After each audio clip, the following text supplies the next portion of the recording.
Hi everybody, this is Ellman, the blue-collar investor, with today's covered call writing question of the day. And today's question comes from Martin of Queensland, Australia. Hi Alan, when screening multiple stocks, trying to determine which are going to offer the best return on option, if I first compare the at-the-money call for all the stocks, is that going to tell me which ones are going to offer the best option returns in general? Does it then follow that the ones with the best at-the-money return are also going to offer the best in-the-money and out-of-the-money returns? Well, Martin, the short and general answer is yes. If the at-the-money call is going to generate a higher return for a particular stock, so will the in-the-money and out-of-the-money call. Now, the reason for that is that there are two major factors that go into our option premiums. First, the time to expiration, and the second one is the implied volatility of the option premium. Now, implied volatility has to do with the price change that the market is anticipating that stock to make prior to expiration. The greater the price change, the higher the implied volatility, the higher the premium. And if the at-the-money premium is higher for one stock, so should the in-the-money and out-of-the-money strikes, because the implied volatility will play a similar role.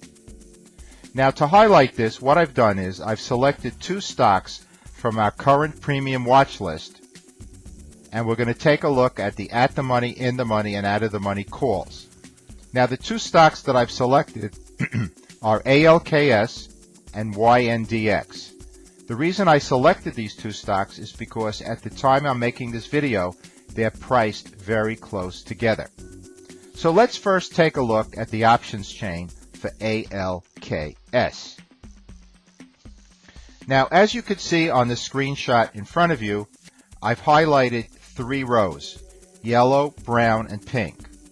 The brown row is the near the money strike, as close as I could come to at the money. And you could see ALKS on July 21st was trading at 31.18. And we're looking at the August contracts. So the 31 strike is a near the money strike. And that generates 155. Then we went two strikes in the money to the 29 and two strikes out of the money to the 33. So in the yellow in the money row, you could see a premium of 270. And in the pink out of the money row, you see a premium of 75 cents. Okay, let's do the same thing now for YNDX. Let's take a look at the options chain for that stock. And on the screenshot in front of you, you could see that YNDX was trading for 31.20, just 2 cents higher than ALKS. Same date, July 21st. Once again, we look at the August 29, 31, and 33 strikes. And you could see premiums of $3 in the yellow row, $1.70 in the brown row, and 85 cents in the pink row. So now we have all the information we need to put it into the multiple tab of the Ellman calculator. All right, so what you do is in the blue cells on the left, you fill in the information. You could see ALKS, 3 strikes on the top, YNDX, the 3 strikes are below that.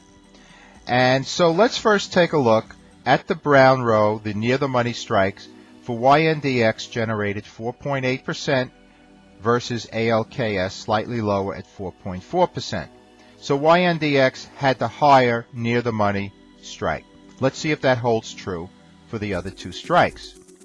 First, we'll look at the yellow in the money rows, and you could see that YNDX generated 2.8%, higher than the 1.8% generated by ALKS.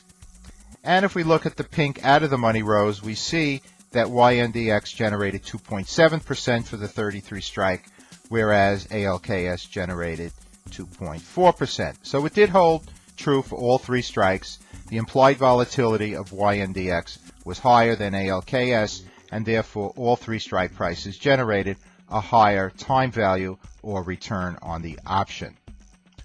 So Martin, I thank you for the question. I always love talking math, so I thank you for the opportunity to do so once again. An interesting question. And thank you out there for watching this video. I hope you all found it very useful. I hope you'll benefit from it.